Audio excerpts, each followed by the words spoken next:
سب سے بڑا کائنات کا سچ کیا ہے؟ کہ اللہ وحدہ لا شریک ہے۔ یہ کائنات کی سب سے بڑی صداقت ہے، سب سے بڑی حقیقت ہے، سب سے بڑا کائنات کا یہ ضابطہ ہے کہ اس مخلوق کا خالق، مالک، رازق اللہ ہے۔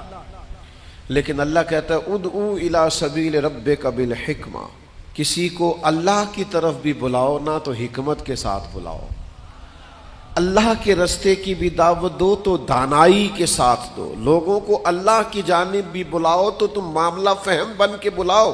اگر ہم دانائی چھوڑ دیں گے تو بعض اوقات بات ٹھیک بھی ہوگی تو وہ نتیجہ خیز ثابت نہیں ہوگی۔ وہ کسی نے کہا تھا بات اگرچہ بے سلیقہ ہو کلیم، پر بات کرنے کو سلیقہ چاہیے۔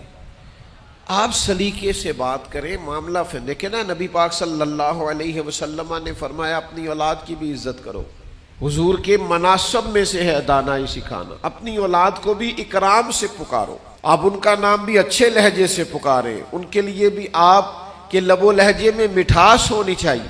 لیکن ہمارے ہاں یہ ہوتا ہے کہ بہت ساری جلد بازی، بہت ساری طبیعت کا الجھاؤ، بے چینی، بے قراری، ہر چیز کو سختی سے ٹھیک کرنے کی کوشش کرنا، ہوتی ہیں بعض چیزیں بھی سختی سے ٹھیک، لیکن ساری چیزیں سختی سے ٹھیک نہیں ہوتی۔ آپ نہایت معاملہ فہمی کے ساتھ، نہایت تدبر کے ساتھ حضور لوگوں کو دین کی طرف بلاتے تو بڑے کمال انداز میں سرکار دعوت دیتے، اللہ کا پیغام دیتے تو اس میں اتنی مٹھاس ہوتی کہ دلوں میں بات گھر کر جاتی۔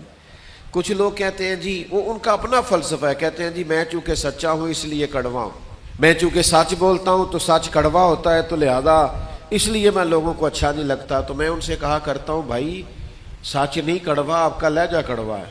کائنات میں سب سے زیادہ سچ مدینے والے محبوب نے بولا ہے، اور اتنا میٹھا کر کے بولا ہے، اتنا پیارا کر کے بولا ہے کہ حضور سچ بولتے جاتے تھے اور سچ دلوں میں اترتا چلا جاتا تھا۔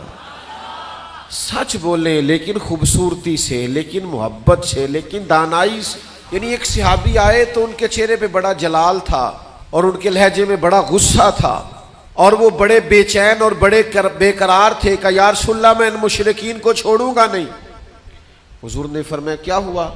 یا رسول اللہ وہ آپ کا نام بگاڑ بگاڑ کے لیتے، وہ بگاڑ کے نام لیتے ہیں اس لیے کہ وہ کہتے ہیں اگر ہم محمد مان لیں تو محمد صلی اللہ تعالی علیہ وسلم کا تو مان ہے جس کی بار بار تعریف کی جائے، تو وہ نام بگاڑ کے لیتے ہیں اور نام بگاڑ بگاڑ کے آپ کو برا بھلا کہتے ہیں۔ تو سرکار مسکرائے، فرمایا پتہ نہیں وہ کس کو برا بھلا کہتے ہیں، پتہ نہیں وہ کس کا نام بگاڑتے ہیں، مجھے تو اللہ نے محمد بنا کے بھیجا ہے۔